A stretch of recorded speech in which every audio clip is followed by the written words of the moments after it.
നമസ്കാരം. വചന സമീക്ഷയുടെ പുതിയൊരു അധ്യായത്തിലേക്ക് എല്ലാ പ്രിയ പ്രേക്ഷകർക്കും സ്വാഗതം. ഇന്നത്തെ വിചിന്തനത്തിനായുള്ള തിരുവചന ഭാഗം യോഹന്നാൻ എഴുതിയ സുവിശേഷം 16-ാം അധ്യായം 23-ാം വാക്യം.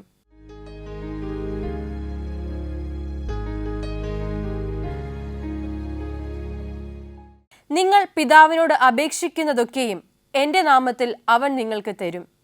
പ്രിയമുള്ളവരെ, നമ്മുടെയൊക്കെ ജീവിതത്തിൽ പലപ്പോഴും പല രീതിയിലുള്ള യാചനകളും അപേക്ഷകളും സ്വർഗത്തിലേക്ക് ഉയർത്തിയിട്ടുണ്ട്. ആ നിമിഷങ്ങളിലൊക്കെയും നമുക്ക് മധ്യസ്ഥനായി ഒരുപക്ഷെ പലരും സ്വർഗത്തിൽ നമുക്ക് വേണ്ടി പ്രാർത്ഥിച്ചിട്ടുണ്ടാകാം. എന്നാൽ ഇവിടെ ഈശോ നമ്മളോട് പറയുന്നത്, ഈശോ തികഞ്ഞ ഒരു മധ്യസ്ഥനായി എന്നതിനേക്കാൾ ഉപരിയായി സ്വർഗത്തിലെ പിതാവിൻ്റെ പ്രിയപുത്രനും ഒപ്പം ഭൂമിയിലെ മക്കളുടെ അപ്പനുമായുള്ള ഒരു ബന്ധത്തിൽ നിന്നാണ്. അവൻ്റെ കരുതലും ഒപ്പം തന്നെ സ്വർഗസ്ഥനായ പിതാവിനോടുള്ള വിധേയത്വവും പ്രകടമാക്കുന്ന രീതിയിലാണ് ഈ വചനത്തിലൂടെ അവൻ നമ്മോട് സംസാരിക്കുന്നത്. അങ്ങനെയെങ്കിൽ സ്വർഗസ്ഥനായ പിതാവ് നമുക്ക് നൽകുന്നതെല്ലാം തന്നെ തൻ്റെ പുത്രനായ യേശുവിൻ്റെ നാമത്തിലായിരിക്കും എന്നുള്ളതിൽ സംശയമില്ല. പിതാവായ ദൈവത്തോടും പുത്രനായ യേശുവിനോടും പരിശുദ്ധാത്മാവിനോടും ഒക്കെ വിധേയപ്പെട്ടുകൊണ്ട് അവരോടൊപ്പം ജീവിക്കുവാൻ നമുക്ക് പരിശ്രമിക്കാം. അതിനുള്ളതായി ഇനിയുള്ള നമ്മുടെ ജീവിതത്തെ നമുക്ക് ക്രമപ്പെടുത്താം. എല്ലാ പ്രിയ പ്രേക്ഷകർക്കും വചന സമീക്ഷയിലേക്ക് ഒരിക്കൽ കൂടി സ്വാഗതം. ഒരിക്കൽ ഒരു രാജാവ് ആ നാട്ടിലെ തൻ്റെ പ്രിയപ്പെട്ട ഗുരുവായ ഒരു സന്യാസിക്ക് ഒരു മുദ്രമോതിരം കൊടുത്തയക്കുകയാണ്. ഭടന്മാർ കൊണ്ടുവന്ന് അദ്ദേഹത്തിൻ്റെ ഭവനത്തിൽ അദ്ദേഹത്തിൻ്റെ കയ്യിൽ ഏൽപ്പിച്ചു. ഭടന്മാർ മടങ്ങിപ്പോയതിനു ശേഷം അദ്ദേഹം ആ പെട്ടി തുറന്ന് അത് നോക്കിയപ്പോൾ രാജസിംഹാസനത്തിൻ്റെ മുദ്രയുള്ള ഒരു മോതിരമാണ്. പെട്ടെന്ന് തന്നെ അദ്ദേഹത്തിന് തൻ്റെ വലതു കൈ വേദനിക്കുന്നതായി അനുഭവപ്പെട്ടു. അദ്ദേഹം അത് ശ്രദ്ധിച്ചപ്പോൾ ഏറെ ജ്ഞാനതപസ്യായ ആ സന്യാസിക്ക് തൻ്റെ ശരീരത്തിൻ്റെ ചലനങ്ങളും ഒപ്പം തന്നെ പ്രകൃതിയിലെ ഓരോ ചലനങ്ങളും തിരിച്ചറിയുവാൻ സാധിക്കുന്ന ഒരു വ്യക്തി കൂടിയായിരുന്നു. അതിനാൽ തന്നെ അദ്ദേഹത്തിൻ്റെ ആ വലതു കൈ വേദനിച്ചപ്പോൾ അദ്ദേഹം ആ കൈക്ക് കാതോർത്തു, അല്ലെങ്കിൽ ആ കൈക്ക് എന്താണ് പറയാനുള്ളത് എന്നുള്ളത് ശ്രദ്ധിച്ചു. അപ്പോൾ ആ കൈ പറയുന്നു, അല്ലയോ ഗുരു, എന്തു തന്നെയായാലും അങ്ങയുടെ എല്ലാ കാര്യങ്ങൾക്കും അങ്ങ് ഒന്നാമനാണെന്ന് തെളിയിക്കുവാൻ, അങ്ങയുടെ യാഗപൂജകൾ ചെയ്യുവാൻ ഏറ്റവും ഉത്തമനായത് ഈ കൈയാണ്, അതായത് ഞാനാണ്, ഈ വലതു കൈയാണ്. അങ്ങനെയെങ്കിൽ എൻ്റെ ഈ കൈയിലാണ് ഈ മോതിരം കിടക്കേണ്ടത്, അല്ലാതെ ഇടതു കൈ അതിന് അർഹനല്ല എന്ന് ആ സന്യാസിനിയോട്, ആ ഗുരുവിനോട് പറയുകയാണ്. അദ്ദേഹം ചിരിയോടെ ആ കൈയുടെ അപേക്ഷ അല്ലെങ്കിൽ കൈയുടെ ആ അഭ്യർത്ഥന ഒക്കെയും മാനിച്ചു. എന്നാൽ അതേസമയം അദ്ദേഹത്തിൻ്റെ വലതു കൈയിലെ 5 വിരലുകളും തമ്മിൽ കൂട്ടിയുരസി വേദനിക്കുവാൻ തുടങ്ങി. അപ്പോൾ അദ്ദേഹത്തിന് മനസ്സിലായി, ഈ കൈ എന്നോട് പറഞ്ഞതുപോലെ വിരലുകൾക്കും എന്നോട് എന്തൊക്കെയോ പറയുവാനുണ്ട് എന്നുള്ളത്. അദ്ദേഹം അവരെയും കേട്ടു. എന്താണ് അദ്ദേഹം കേട്ടത് എന്നുള്ളത് നമുക്ക് ഒരു കോളിന് ശേഷം മടങ്ങി വന്ന് കേൾക്കാം. നമസ്കാരം, വചന സമീക്ഷയിലേക്ക് സ്വാഗതം. ആരാണ്? എന്റെ ഒരു ബോബി എന്നാണ്, നെയ്റ്റിംഗിൽ വിളിക്കുന്നത്. ബോബി അങ്കിള് നെയ്റ്റിംഗിൽ നിന്ന് വിളിക്കുന്നു അല്ലേ? അതെ. സുഖമായിട്ടിരിക്കുന്നോ? ജോലി കിട്ടി സെക്യൂരിറ്റി ആയിട്ട് ഒരു ആയുർവേദ ആക്കിയിട്ടുണ്ട്. കളിപ്പോൾ ആയുർവേദ ആക്കിയിട്ടുണ്ട്. ശ്രീനാരായണ ഹോസ്പിറ്റൽ ഇന്നലെ മുതൽ. ഓക്കെ, ജോലിയൊക്കെ കിട്ടിയപ്പോ സന്തോഷായില്ലേ? നൈറ്റ് ജോലി കഴിഞ്ഞിട്ട് വന്നിരിക്കുന്നത്. നൈറ്റ് ജോലി കഴിഞ്ഞ് വന്നിട്ടാണ് വചന സമീക്ഷയിലേക്ക് വിളിക്കുന്നത്. ആദ്യത്തെ കോള്, ജോലി കിട്ടിയ ശേഷം ആദ്യത്തെ കോള്. ഓ, വലിയ ദൈവാനുഗ്രഹം ഉണ്ടാകട്ടെ കേട്ടോ. അല്ല, ഈ പ്രോഗ്രാം പങ്കെടുത്ത ശേഷം ഒത്തിരി അനുഗ്രഹം കിട്ടിയിട്ടുണ്ട്. ഓക്കെ. അപ്പൊ അങ്കിളെ, ഇത് വലിയൊരു സാക്ഷിയാട്ടോ. നമ്മുടെ ഈ കണ്ടുകൊണ്ടിരിക്കുന്ന എല്ലാ പ്രേക്ഷകരും ഇത് കേൾക്കണം. അതായത് നമ്മുടെ വചന സമീക്ഷയിൽ വിളിച്ച് അല്ലെങ്കിൽ സംസാരിച്ച് വചനം പങ്കുവച്ച് വചനം ചോദിച്ച ചോദ്യങ്ങൾക്ക് ഉത്തരം പറഞ്ഞ് അത്രയും ജീവിതത്തിൽ ആത്മീയമായിട്ട് മുന്നോട്ട് പോയ ഒരു മനുഷ്യനാണ് ഒരു വലിയ സാക്ഷ്യം പറയുന്നത്. അദ്ദേഹത്തിന് ജോലി കിട്ടിയെന്നുള്ളത്. അപ്പോ അങ്കിളെ, ഒരുപാട് ജോലികളൊക്കെ വന്നിരുന്നു ഇതിനു ശേഷം അല്ലേ? ഓക്കെ. അപ്പം ഈ ജോലി കിട്ടിയതുപോലെ ജീവിതത്തിൽ ഇനിയും നല്ല ഉയർച്ചകൾ ഉണ്ടാകട്ടെ. അതിന് വചന സമീക്ഷയിൽ എന്നും ഇതുപോലെ തന്നെ ഞങ്ങളുടെ ഒപ്പം നിൽക്കുക. ഞങ്ങളും കൂടെ പ്രാർത്ഥനയിൽ ഉണ്ടായിരിക്കും. ഓക്കെ. അപ്പൊ നമുക്ക് ഹാപ്പി ആയിട്ട് തന്നെ ജോലി കിട്ടിയ സന്തോഷത്തിൽ തന്നെ നമുക്ക് ഒന്നാമത്തെ ക്വസ്റ്റ്യൻ അങ്ങ് ചോദിച്ചാലോ? ഓക്കെ. അപ്പൊ അങ്ങനെ വേണ്ടിയിട്ടുള്ള ഒന്നാമത്തെ ചോദ്യം ഇതാണ്: മുന്തിരിവള്ളി നടുന്നതിന് മുൻപായി അവർ എന്തൊക്കെയാണ് ചെയ്തത്? അതിന്റെ വേലി പൊളിച്ചു കളഞ്ഞു, മതിലടിച്ചു കളഞ്ഞു. ശരി ഉത്തരമാണ്. കൺഗ്രാറ്റുലേഷൻസ്. ഉത്തരം ഇതാണ്. അതിന് വേലി കെട്ടി അതിലെ കല്ല് പെറുക്കി കളഞ്ഞു. ഇപ്പൊ കുറച്ചുകൂടി ഒരു ഇരട്ടി മധുരമായില്ലേ രണ്ട് ലഡു പൊട്ടിയില്ലേ? കാരണം ജോലിയും ശരിയായി, ഇപ്പൊ ചോദിച്ച ചോദ്യത്തിനും ശരി ഉത്തരം കിട്ടി. ഇന്നലെ ജോലി കിട്ടി, ഇന്നലെ. ഓക്കെ ഓക്കെ ഓക്കെ അങ്ങളെ, ഇനിയും പ്രാർത്ഥനയിൽ നമ്മൾ ഓർക്കും കേട്ടോ. ഓക്കെ, അപ്പൊ രണ്ടാമത്തെ ക്വസ്റ്റ്യനിലേക്ക് പോയാലോ? ഓക്കെ, അപ്പൊ അങ്ങളെ രണ്ടാമത്തെ ചോദ്യം ഇതാണ്: മുന്തിരിത്തോട്ടത്തിന്റെ നടുവിൽ ഉണ്ടാക്കിയത് എന്തായിരുന്നു? വേലി. അത് വേലി നമ്മൾ സാധാരണ എവിടാ കെട്ടുന്നത്? അതിർത്തിയിലല്ലയോ കെട്ടുന്നത്? ചക്ക്. ആ, മുന്തിരിത്തോട്ടത്തിന്റെ നടുവിൽ ഉണ്ടാക്കിയത് എന്തായിരുന്നു? ഒരു ഗോപുരം പണിതു, നടുവിലൊരു ഗോപുരം പണിതു. ഓക്കെ, ഇപ്പം ഉത്തരം പറഞ്ഞില്ലേ, അത് ശരി ഉത്തരമാണ്. കൺഗ്രാറ്റുലേഷൻസ്. അപ്പം നമുക്ക് ശരി ഉത്തരം ഇതുപോലാണ് വേണ്ടത്. ഓക്കെ, അപ്പൊ ഉത്തരം ഇതാണ്, ഒരു ഗോപുരം. ഇപ്പം വേലിയും ചക്കും അല്ല, അതിനപ്പുറം എന്താ ശരിയായിട്ടുള്ള വചനം പറയുന്ന ഉത്തരം ഗോപുരം എന്നുള്ളതാണേ. ഓക്കെ ഓക്കെ, അപ്പൊ നമുക്ക് മൂന്നാമത്തെ ക്വസ്റ്റ്യനിലേക്ക് പോവാം. ഓക്കെ, ചോദ്യം ഇതാണ്: മുന്തിരിങ്ങ കായ്ക്കുന്നതിനായി കാത്തിരുന്ന് കായ്ച്ചത് എന്താണ്? കാട്ടുമുന്തിരിങ്ങ. അതിൽ സംശയമൊന്നുമില്ല, ശരി ഉത്തരം. കൺഗ്രാറ്റുലേഷൻസ്, ഉത്തരം കാട്ടുമുന്തിരിങ്ങ. ആ, പാടാം. നാലാമത്തെ ക്വസ്റ്റ്യനിലേക്ക് പോകുന്നതിന് മുന്നേ നമുക്കൊരു പാട്ട് എന്തായാലും പാടാം. ആ, പാടിയോളൂ. എന്റെ ദൈവത്തി സ്നേഹം എത്ര മനോഹരമേ, യാതോ ചിന്തയിലടങ്ങാ സിന്ധുത്വമായി സന്തതം കാണുന്നു ഞാൻ. ആദോ ചിന്തയിലടങ്ങാ സിന്ധുത്വമാനമായി സന്തതം കാണുന്നു ഞാൻ. ദൈവമേ നിന്മാസ്നേഹമതിൽ സീതാമാക്കു ചിന്തിച്ചറിയേ നീ. ഹലോ, നന്നായിട്ട് പാടി, വളരെ നന്നായിട്ട് പാടി. ഇപ്പോ നമുക്ക് നാളത്തെ ക്വസ്റ്റ്യനിലേക്ക് പോയാലോ? ലാസ്റ്റത്തെ ക്വസ്റ്റ്യൻ ആണേ. കാട്ടുമുന്തിരിങ്ങ കായ്ച്ചത് കൊണ്ട് ആ മുന്തിരിത്തോട്ടത്തോട് അവൻ എന്ത് ചെയ്യുമെന്നാണ് പറഞ്ഞത്? ഞാൻ അതിന്റെ വേലി പൊളിച്ച് മതിലിടിച്ച് കളഞ്ഞു. ശരി ഉത്തരമാണ്. കൺഗ്രാറ്റുലേഷൻസ്. ഉത്തരം ഇതാണ്, വേലി പൊളിച്ചു കളയും, അതിന്റെ മതിൽ ഇടിച്ചു കളയും, അതിനെ ശൂന്യമാക്കും. ഇപ്പൊ ബോബിങ്ങളെ ഭയങ്കര സന്തോഷം തോന്നില്ലേ? കാരണം 4 ക്വസ്റ്റ്യൻസ് ചോദിച്ചു, 4ഉം ശരിയാക്കി. ഒരു വളരെ ഗംഭീരമായിട്ടുള്ള ഒരു പാട്ടുപാടി, പിന്നെ വലിയൊരു സാക്ഷ്യം നമ്മുടെ ഈ ഒരു കോളിന്റെ തുടക്കത്തിലെ എല്ലാവരുമായിട്ട് ഷെയർ ചെയ്തു അല്ലെങ്കിൽ പങ്കുവെച്ചു. അത് മാത്രമല്ല, ജീവിതത്തിൽ ഒരു പടി കൂടെ മുന്നിലോട്ട് പോയി, ഒരു നല്ല ജോലി നമ്മളെ തേടിയെത്തി. അപ്പൊ എല്ലാം കൊണ്ടും സന്തോഷത്തിൽ നിൽക്കുമല്ലേ? 2-3 സാക്ഷിയുണ്ട്, പറയാം. 3 വർഷം ദൈവം എന്നെ മരണത്തിൽ നിന്നൊക്കെ രക്ഷിച്ചിട്ടുണ്ട്. ഓക്കെ, അതൊക്കെ ഇനി വരുന്ന എപ്പിസോഡിലൊക്കെ പറയാം. ഓക്കെ, നമുക്ക് അങ്കിൾ എന്തായാലും ഉറപ്പാണ്, നമുക്ക് നമ്മുടെ ഈ കുടുംബത്തോടെ എന്നും ചേർന്ന് നിൽക്കും എന്ന് ഉറപ്പുള്ള ഒരാൾ കൂടിയാണ്. അപ്പം തീർച്ചയായിട്ടും മുന്നോട്ടുള്ള എപ്പിസോഡുകളിലായിട്ട് നമുക്ക്, അല്ലെങ്കിൽ മുന്നോട്ടുള്ള ഒരു നാളുകളൊക്കെ വരുമ്പോൾ ഇതേപോലെ തന്നെ നമുക്ക് സാക്ഷ്യമായിട്ട് ഓരോ അനുഭവങ്ങളും പറയാം കേട്ടോ. ഓക്കെ, അപ്പൊ എന്തായാലും നന്നായിട്ട് ജോലിയൊക്കെ ചെയ്ത് മുന്നോട്ട് പോകാൻ പറ്റട്ടെ എന്ന്, സാധിക്കട്ടെ എന്ന് പ്രാർത്ഥിക്കുന്നു കേട്ടോ. എല്ലാവിധ പ്രാർത്ഥനകളും കൂടെ ഉണ്ട്. Okay, thank you so much. Okay, ഉറപ്പായിട്ടും പ്രാർത്ഥിക്കും. നേരത്തെ തന്നെ എല്ലാവിധത്തിലുള്ള ജന്മദിന ആശംസകളും നേരുന്നു കേട്ടോ. ഓക്കെ അങ്ങളെ, ഓക്കെ, ശരി. അപ്പോൾ ബോബി അങ്കിളായിരുന്നു നമ്മളോടൊപ്പം ഉണ്ടായിരുന്നത്. ഏറ്റവും സന്തോഷകരമായിട്ടുള്ള ഒരു വാർത്തയാണ് അദ്ദേഹം നമ്മളുമായി പങ്കുവച്ചത്. നമ്മുടെ ഒരു വചന സമീക്ഷയിൽ എന്താ പറയുക, അത്രയും ആക്റ്റീവായിട്ട് നിൽക്കുന്ന, അല്ലെങ്കിൽ നമ്മളെ അത്രത്തോളം സ്നേഹത്തോടെ വിളിക്കുന്ന ഒരു സ്ഥിരം പ്രേക്ഷകൻ കൂടിയാണ് ബോബി അങ്കിൾ. അപ്പോൾ ആ ഒരാൾക്ക് ജോലി കിട്ടി എന്നുള്ളൊരു വാർത്ത വചന സമീക്ഷയിലൂടെ ലോകത്തോട് അറിയിക്കുമ്പോൾ വലിയൊരു വചനത്തിന്റെ സാക്ഷ്യം കൂടിയായി മാറുകയാണ്. അപ്പോൾ ഇതുപോലുള്ള പ്രേക്ഷകർ, ഇത്രയും സ്നേഹം പങ്കുവയ്ക്കുന്ന പ്രേക്ഷകർ നമ്മുടെ കുടുംബത്തിൽ ഉണ്ടാവുക എന്നുള്ളത് സന്തോഷം. ആ കുടുംബത്തിന് വേണ്ടി, അങ്കിളിന് വേണ്ടി ഒക്കെ നമുക്ക് പ്രാർത്ഥിക്കാം. നമുക്ക് നമ്മുടെ കഥയിലേക്ക് മടങ്ങി വരാം. നമ്മുടെ ഗുരു അല്ലെങ്കിൽ ആ സന്യാസി തൻ്റെ ആ ഒരു കൈവിരൽ പറയുന്ന അല്ലെങ്കിൽ അവരുടെ സംഭാഷണം എന്താണെന്ന് ശ്രദ്ധിക്കുകയാണ്.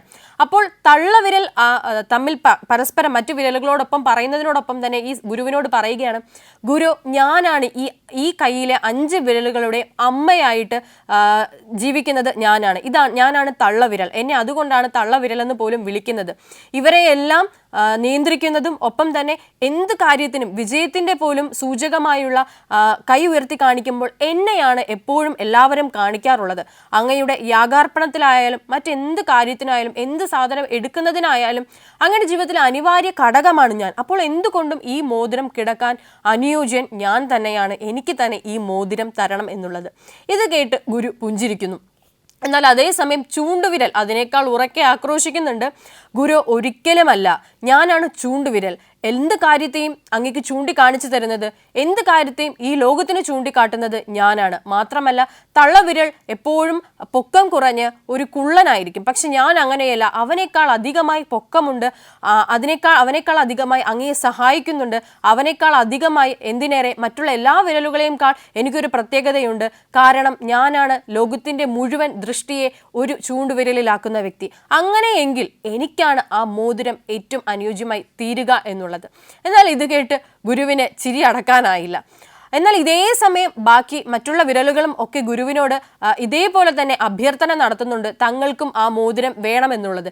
രസകരമായിട്ടുള്ള വിരലുകളുടെ സംഭാഷണത്തിലേക്ക് നമുക്ക് മടങ്ങി വരാം. അതിനു മുൻപായി നമ്മുടെ വചന സമീക്ഷയുടെ 2ാമത്തെ കോളറിലേക്ക് നമുക്ക് പോകാം. നമസ്കാരം, വചന സമീക്ഷയിലേക്ക് സ്വാഗതം. ആരാണ്?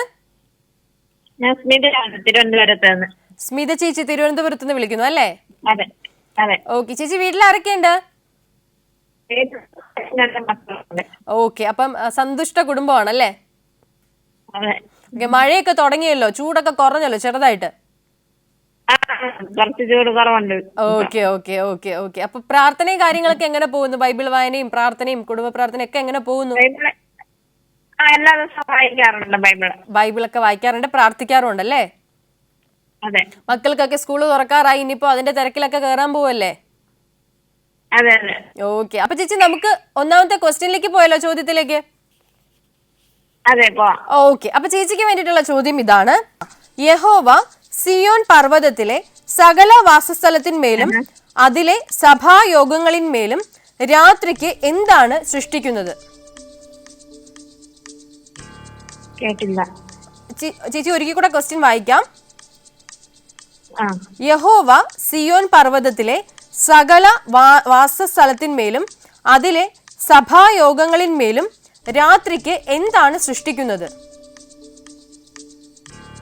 പകലിന് ഒരു മേഘവും പുകയും, രാത്രിക്ക് അഗ്നിജ്വാലയുടെ പ്രകാശം സൃഷ്ടിച്ചു. ശരി ഉത്തരമാണ് ചേച്ചി, കൺഗ്രാറ്റുലേഷൻസ്. ഉത്തരം ഇതാണ്, അഗ്നിജ്വാലയുടെ പ്രകാശം. ഓക്കെ അല്ലേ?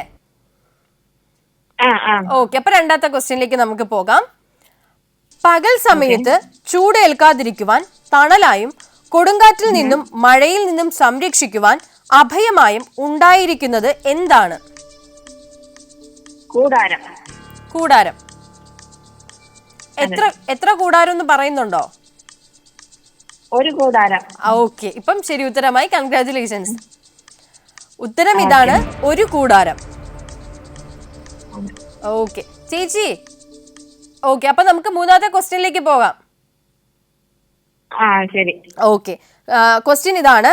അഭയമായി നിൽക്കുന്ന കൂടാരം ഏതിൽ നിന്നൊക്കെ സംരക്ഷണം നൽകും? അഭയമായി നിൽക്കുന്ന കൂടാരം ഏതിൽ നിന്നൊക്കെ സംരക്ഷണം നൽകും? വെയിൽ കൊള്ളാതിരിക്കാൻ തണലായും കൊടുങ്കാറ്റും മഴയും തട്ടാതിരിക്കാൻ സങ്കേതവും മറവിടവുമായും. ശരി ഉത്തരമാണ് ചേച്ചി, കൺഗ്രാറ്റുലേഷൻസ്. ഉത്തരം ഇതാണ്, പകൽ സമയത്ത് ചൂടേൽക്കാതിരിക്കുവാൻ തണലായും കൊടുങ്കാറ്റിൽ നിന്നും മഴയിൽ നിന്നും സംരക്ഷണമായും. ഓക്കെ ഓക്കെ, അപ്പൊ നമുക്ക് 4ാമത്തെ ക്വസ്റ്റ്യൻ കൂടെ ചോദിക്കാം. എന്തൊക്കെയോ റേഞ്ചിന്റെ ഇഷ്യൂസ് ഉണ്ട്, അപ്പൊ നമുക്ക് 4ാമത്തെ ക്വസ്റ്റ്യൻ കൂടെ ചോദിക്കാം.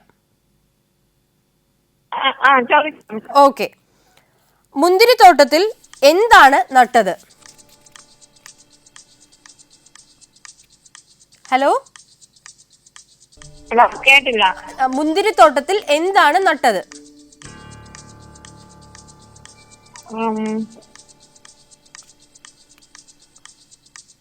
മുന്തിരിത്തോട്ടത്തിൽ സാധാരണ എന്താ നടുക? മുന്തിരിവള്ളി. എങ്ങനത്തെ മുന്തിരിവള്ളി? നല്ല നല്ല മുന്തിരിവള്ളിയാണ് നട്ടത്. കാഴ്ചത് കാട്ടുമുന്തിരിങ്ങയായിരുന്നു. ഓക്കെ, അപ്പം ഏകദേശം പറഞ്ഞത് ശരി ഉത്തരം തന്നെയാണ്. കൺഗ്രാറ്റുലേഷൻസ്. ഏറ്റവും വിശിഷ്ടമായ മുന്തിരിവള്ളി, ഏറ്റവും നല്ലതെന്ന് പറയുമ്പോൾ ഏറ്റവും വിശിഷ്ടമായ മുന്തിരിവള്ളി. ഓക്കെ അല്ലേ? ഇപ്പൊ ക്ലിയർ ആയില്ലേ ക്വസ്റ്റ്യൻസും ഉത്തരങ്ങളും എല്ലാം? അത് ചേച്ചി മഴയുടെ ഒക്കെ ആയിരിക്കും, കുറച്ച് റേഞ്ച് ഇഷ്യൂസ് ഉണ്ട്, സാരമില്ല ചേച്ചി. പക്ഷെ ചോദിച്ച ക്വസ്റ്റ്യൻസിന് എല്ലാം ഉത്തരം പറഞ്ഞല്ലോ. ഓക്കെ, അപ്പൊ എന്തായാലും ചേച്ചി എല്ലാവിധ പ്രാർത്ഥന ആശംസകളും. വചന സമീക്ഷ ഇനിയും കാണുക, വിളിക്കുക കേട്ടോ. ഓക്കെ, താങ്ക് യു ചേച്ചി, താങ്ക് യു. അപ്പോ തിരുവനന്തപുരത്ത് നിന്നുള്ള നമ്മുടെ സ്മിത ചേച്ചിയായിരുന്നു നമ്മുടെ കോളിൽ ഉണ്ടായിരുന്നത്. ചെറിയ റേഞ്ച് ഇഷ്യൂസ് ഒക്കെ ഉണ്ടായിരുന്നു, പക്ഷേ ചേച്ചി എല്ലാ ക്വസ്റ്റ്യൻസിനും ഉത്തരമൊക്കെ പറഞ്ഞു. ചേച്ചിക്കും കുടുംബത്തിനും ഒക്കെ വേണ്ടിയിട്ട്, മക്കൾക്ക് വേണ്ടി, വിദ്യാഭ്യാസ മേഖലയെ സമർപ്പിച്ചൊക്കെ നമുക്ക് നമ്മുടെ പ്രാർത്ഥനയിൽ ഓർക്കാം, പ്രാർത്ഥിക്കാം. നമുക്ക് കഥയിലേക്ക് മടങ്ങി വരാം. ആദ്യത്തെ തള്ളവിരലും ചൂണ്ടുവിരലും ഒരു വാഗ്വാദം നടത്തിയതിന് ശേഷം നടുവിരലിലേക്ക്, മൂന്നാമത്തെ വിരലിലേക്ക് ഈ സംഭാഷണം കേൾക്കാനായി സന്യാസി തൻ്റെ ശ്രദ്ധ നൽകുകയാണ്. അപ്പോൾ ഈ മൂന്നാമത്തെ വിരൽ, നടുവിരൽ പറയുന്നുണ്ട്, എല്ലാവരെക്കാളും തലയെടുപ്പുള്ള ഏറ്റവും നല്ല വിരൽ ഞാനാണ്, എല്ലാവരെക്കാളും ഞാൻ പൊക്കം കൂടുതലാണ്, ഉയരം കൂടുതലാണ്, അതോടൊപ്പം തന്നെ എല്ലാവരെക്കാളും ശക്തിയും എനിക്ക് കൂടുതലായുണ്ട്. എന്തുകൊണ്ടും ഈ മോതിരം കിടക്കാൻ അനുയോജ്യൻ ഞാൻ തന്നെയാണ്. തീർച്ചയായിട്ടും അങ്ങയുടെ ഈ വലത് കൈയിൽ ഏറ്റവും ഭംഗി നൽകുന്നത്, അതിനല്ലെങ്കിൽ ഈ കൈയുടെ ഏറ്റവും വലിയ ഭാഗം എന്ന് പറയുന്നത് തന്നെ ഞാനാണ്. അതുപോലെ തന്നെ എല്ലാ കാര്യങ്ങളും ഏറ്റവും മനോഹരമായി പൂർത്തിയാക്കുവാനും എന്നെ കൊണ്ട് സാധിക്കും, അതിനങ്ങേ സഹായിക്കുന്നത് ഞാനാണ് എന്നൊക്കെയുള്ള ന്യായവാദങ്ങൾ നിരത്തി നടുവിരലും ഗുരുവിന്റെ ശ്രദ്ധ ആകർഷിക്കുവാൻ, പിടിച്ചു പറ്റുവാൻ ശ്രമിക്കുകയാണ്. എന്നാൽ അതിനുശേഷം നാലാമതായി മോതിരവിരൽ പറയുന്നുണ്ട്, ഗുരു എന്തൊക്കെ പറഞ്ഞാലും, ഇവരൊക്കെ എത്ര തന്നെ അങ്ങയോട് സംസാരിച്ചാലും തർക്കിച്ചാലും മോതിരം കിടക്കേണ്ടത് മോതിരവിരലിലാണ്, അതായത് എൻ്റെ കയ്യിലാണ്, അല്ലെങ്കിൽ എന്നിലാണ് ഈ മോതിരം കിടക്കേണ്ടത്. അത് എത്ര കാരണമുണ്ടെങ്കിൽ പോലും ഈ മോതിരവിരലിൽ കിടക്കുന്ന ഭംഗി മറ്റൊരു വിരലിൽ ഇട്ടാലും മോതിരത്തിന് കിട്ടുകയില്ല. അതുകൊണ്ട് അങ്ങ് എൻ്റെ കയ്യിൽ തന്നെ, അല്ലെങ്കിൽ എന്നിലേക്ക് തന്നെ ഈ മോതിരം നൽകിയാൽ അങ്ങയുടെ കൈയെ ഏറ്റവും മനോഹരമാക്കുവാൻ എന്നെക്കൊണ്ട് സാധിക്കും, അങ്ങയുടെ കൈയുടെ സൗന്ദര്യം വർദ്ധിപ്പിക്കുവാൻ, ഇരട്ടിപ്പിക്കുവാൻ ഒക്കെ എന്നെക്കൊണ്ട് സാധിക്കുമെന്ന് പറയുന്നു. എന്നാൽ ഇത് കേട്ട് ഗുരു വീണ്ടും പുഞ്ചിരിയോടെ ചെറുവിരലിനെ നോക്കി മാത്രമേ ചെയ്തുള്ളൂ. ഈ 4 പേരോടും ഗുരു ഒന്നും മിണ്ടിയില്ല. പിന്നെ ചെറുവിരലിനെ നോക്കി ഗുരു പുഞ്ചിരിച്ചു. ചെറുവിരൽ എന്തായിരിക്കും ഗുരുവിനോട് പറഞ്ഞിട്ടുണ്ടാവുക? സ്വാഭാവികമായും ഈ 4 വിരലുകളും തങ്ങൾക്കുള്ള അവകാശവാദങ്ങളെ മുന്നിലേക്ക് വയ്ക്കുമ്പോൾ ഇത് കേട്ടുനിന്ന ഏറ്റവും ചെറുതായ, അല്ലെങ്കിൽ ഏറ്റവും പൊക്കം കുറഞ്ഞ, ഉയരം കുറഞ്ഞ ആ ചെറുവിരലും ഗുരുവിനോട് വാദിച്ചിട്ടുണ്ടാകും. എന്തായിരിക്കും ചെറുവിരൽ പറഞ്ഞത് എന്നുള്ളതിലേക്ക് വരുന്നതിന് മുൻപായി നമ്മുടെ ഇന്നത്തെ മൂന്നാമത്തെ കോളറിലേക്ക് നമുക്ക് പോകാം. നമസ്കാരം, വചന സമീക്ഷയിലേക്ക് സ്വാഗതം. ആരാണ്? ഞാൻ കുഞ്ഞമ്മ തോമസ്, പത്തനംതിട്ട. പത്തനംതിട്ടയിൽ നിന്നുള്ള കുഞ്ഞമ്മ ആന്റിയാണ്. ആന്റി സുഖമായിട്ടിരിക്കുന്നോ? സുഖമായിട്ടിരിക്കുന്നു. ഓക്കെ, വീട്ടിലെല്ലാരും സുഖമായിട്ടിരിക്കുന്നു? വീട്ടിൽ ഞാൻ മാത്രമേ ഉള്ളൂ, ഞങ്ങൾ രണ്ടും സുഖമായിട്ടിരിക്കുന്നു. ഓക്കെ ഓക്കെ ഓക്കെ, അപ്പൊ ഭയങ്കര സന്തോഷത്തിലാണെന്ന് തോന്നുന്നല്ലോ, പ്രാർത്ഥനയൊക്കെ കഴിഞ്ഞിരിക്കുമായിരിക്കും അല്ലേ? നിങ്ങളെ വെയിറ്റ് ചെയ്തിരിക്കുവായിരുന്നു. ഓക്കെ ഓക്കെ, സന്തോഷമായല്ലോ അപ്പൊ കോള്, അല്ലെങ്കിൽ നമ്മളെ കണക്ട് ആയപ്പോ. അതെ അതെ. ഓക്കെ, അപ്പൊ ആന്റി നമുക്ക് എന്തായാലും ഒന്നാമത്തെ ക്വസ്റ്റ്യനിലേക്ക് പോയാലോ? പോകാം. ഓക്കെ, അപ്പം ആന്റിക്ക് വേണ്ടിയിട്ടുള്ള ഒന്നാമത്തെ ചോദ്യം ഇതാണ്: ഇതൊക്കെയും സംഭവിക്കാനുള്ള കാലം അടുത്തിരിക്കുന്നു, അതിന്റെ കാലം ദീർഘിച്ചു പോവുകയില്ല എന്ന് പ്രവചിച്ചിരിക്കുന്നത് ആരാണ്? യേശയ്യാവ്. ആന്റി ശരി ഉത്തരമാണ്, കൺഗ്രാറ്റുലേഷൻസ്. ഉത്തരം ഇതാണ്, യേശയ്യാവ്. ഓക്കെ, അപ്പം രണ്ടാമത്തെ ക്വസ്റ്റ്യനിലേക്ക് പോയാലോ? ഇസ്രായേലിന് എന്ത് സംഭവിക്കുമെന്നാണ് യഹോവയിൽ നിന്ന് യേശയ്യാവിന്റെ പ്രവചനം? ക്വസ്റ്റ്യൻ മനസ്സിലായോ? സ്വദേശത്ത് പാർപ്പിക്കും. സംശയമൊന്നുമില്ലല്ലേ? ഇല്ല. അങ്കിൾ അടുത്തുണ്ടോ? ഓക്കെ ഓക്കെ, ഞങ്ങൾ ചെറുതായിട്ട് ശബ്ദം കേട്ടായിരുന്നു, അത്രയും സഹായിക്കുന്ന ഒരാളല്ലേ? ഓക്കെ, ഞങ്ങൾക്ക് സന്തോഷമായി കേട്ടോ. ഇത്രയും എന്താ പറയാ, വലിയൊരു സന്തോഷം. രണ്ടുപേരും കൂടെ ഇരുന്ന് ഫോൺ വിളിക്കുക, ഉത്തരം പറയാന്നൊക്കെ ഉള്ളത്. ശരി ഉത്തരമാണ്, കൺഗ്രാറ്റുലേഷൻസ്. ശരി ഉത്തരം ഇതാണ്: ഇസ്രായേലിനെ വീണ്ടും തെരഞ്ഞെടുത്ത് അവരുടെ സ്വന്തം ദേശത്ത് അവരെ പാർപ്പിക്കും. ഓക്കെ ശരി. ഓക്കെ, അപ്പൊ ആന്റി നമുക്ക് എന്തായാലും 2 ക്വസ്റ്റ്യൻസ് ചോദിച്ചു, എന്നാലും നമുക്ക് ചെറിയ വിശേഷങ്ങളൊക്കെ കേൾക്കാനുള്ള സമയം ഉണ്ടല്ലോ, പറഞ്ഞല്ലോ. അപ്പം അങ്കിൾ എന്ത് ചെയ്യുന്നു? സുഖമായിട്ടിരിക്കുന്നോ? അങ്കിൾ നേരത്തെ ജോലി ചെയ്തോണ്ടിരുന്ന ഇപ്പൊ റൈസുമായിട്ടിരിക്കുന്നു. ഓക്കെ, അപ്പൊ സുഖജീവിതം നയിക്കുകയാണ് രണ്ടുപേരും കൂടി. Okay okay. അപ്പൊ ആന്റി, നമുക്ക് വേണ്ടി എന്താ പാട്ട് പാടുവാണോ, വചനം പങ്കുവയ്ക്കുവാണോ, എന്താ ചെയ്യുന്നേ? എന്താ ചെയ്യാം, ആന്റിക്ക് ഇഷ്ടമുള്ളത് ചെയ്തോളൂ. ഒരു പാട്ട് പാടാം. പാട്ട് പാടിക്കോളൂ. ഓക്കെ. ഇത്രത്തോളം എന്നെ കൊണ്ടുവന്നിടുവാൻ ഞാനുമെൻ കുടുംബവും എന്തുള്ളൂ. ഇത്രത്തോളം എന്നെ കൊണ്ടുവന്നിടുവാൻ ഞാനുമെൻ കുടുംബവും എന്തുള്ളൂ. ഇത്ര നന്മകൾ ഞങ്ങളനുഭവിപ്പാൻ എന്തുള്ളൂ യോഗ്യത നിൻ മുൻപിൽ. ഇത്ര നന്മകൾ ഞങ്ങളനുഭവിപ്പാൻ എന്തുള്ളൂ യോഗ്യത നിൻ മുൻപിൽ. ആന്റി വളരെ നന്നായിട്ട് പാടി കേട്ടോ. ആന്റിയുടെ പാട്ട് കേട്ടപ്പോ അടുത്തിരുന്ന അങ്കിളിന് സന്തോഷമായില്ലേ? പിന്നെ ഇപ്പൊ അടുത്തിരുന്ന് ചിരിക്കുന്നുണ്ടാവും അല്ലേ?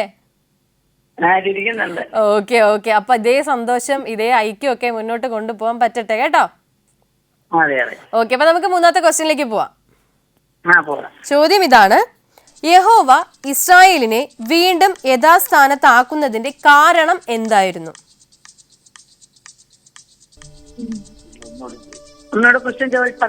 യഹോവ ഇസ്രായേലിനെ വീണ്ടും യഥാസ്ഥാനത്താക്കുന്നതിന്റെ കാരണം എന്തായിരുന്നു? യാക്കോബിനോട് മനസ്സലിഞ്ഞതുകൊണ്ട്. ശരി ഉത്തരം, കൺഗ്രാറ്റുലേഷൻസ്. Thank you. ഉത്തരം ഇതാണ്, യാക്കോബിനോട് മനസ്സലിഞ്ഞതുകൊണ്ട്. Okay okay. അപ്പം ലാസ്റ്റത്തെ ക്വസ്റ്റ്യൻ കൂടെ ചോദിച്ചു നമുക്ക് നിർത്താം. ഓക്കെ, ചോദ്യം ഇതാണ്: ഇസ്രായേൽ അവരെ പീഡിപ്പിച്ചവരോട് എന്താണ് ചെയ്യുന്നത്?